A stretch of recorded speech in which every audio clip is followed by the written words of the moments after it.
We back, Jules. The people have spoken. They want even more from us. Yes, all you loyal listeners of the Gab and Jules podcast who have petitioned the mothership in Bristol, Connecticut. You get us on digital hits as well. Isn't this wonderful? So we talked about Liverpool on the show. Yeah. We're psyched to be here, as you can tell. But what we didn't go into is whether it can continue and how it can continue. We touched on it a little bit, but now they've got in the Premier League, they've won obviously all the games thus far. Yeah. Next round of 6, Julien, tough. So you got in the next six games, you've got Sheffield United, who may be newly promoted, but you got that whole overlapping fullback stuff going on. As well. And Chris Wilder. Yeah. We love him. Yeah. You got Leicester, the return of Brendan Rodgers. To Anfield. Oh, come on. Sweet. You think Brendan has a point or two to prove? You know. And by the way, I'm sure that any good player who's at Liverpool right now and who was there when Brendan and who was signed when Brendan was there, Brendan will take credit for it because that's how he rolls. That's how he rolls. United. Manchester United. Oh yeah, that's real tough. No, but it's still United, right? Old Trafford, 0-0 last season. Aston Villa, who I think play really good football. Yeah. I mean, they can make things tough. I think there was Spurs before Aston Villa even. Spurs before that. Pochettino, there you go. Yeah. Then away at Villa. And then away Villa. And then the big one, City. At home, yeah. So in some ways, I mean, if they keep winning and City keep winning, they'll be 8 points.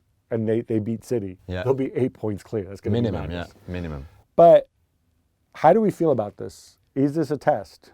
Because we both expressed some idea that maybe there wasn't cover in certain positions, but then we also praised the fact that they're a lot more clinical and a lot more sort of maximum result, minimum effort this year than they were before. And I think that I certainly feel they're more mature than they were last season as a squad, as a team.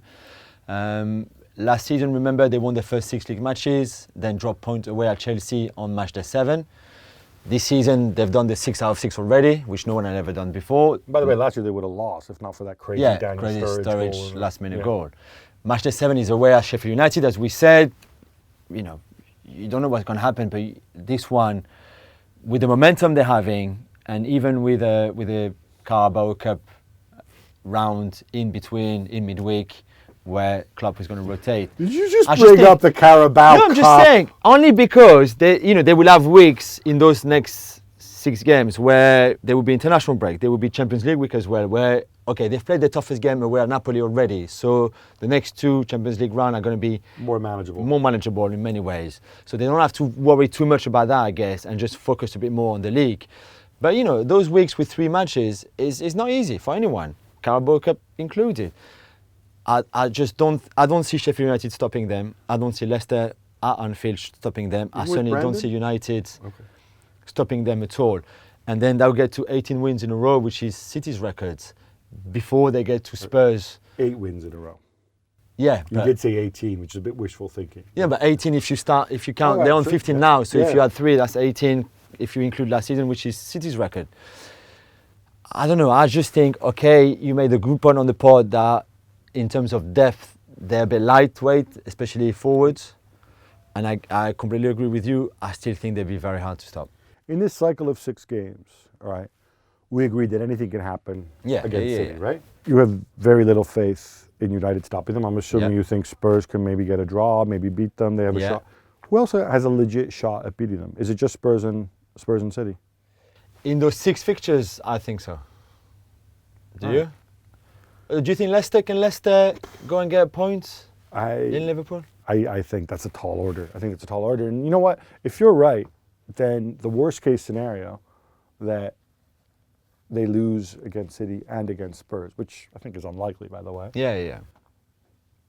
They'd still be neck and neck with City, assuming City continue to win out, which is by no means guaranteed. So it's quite a good position to be in if you're Liverpool.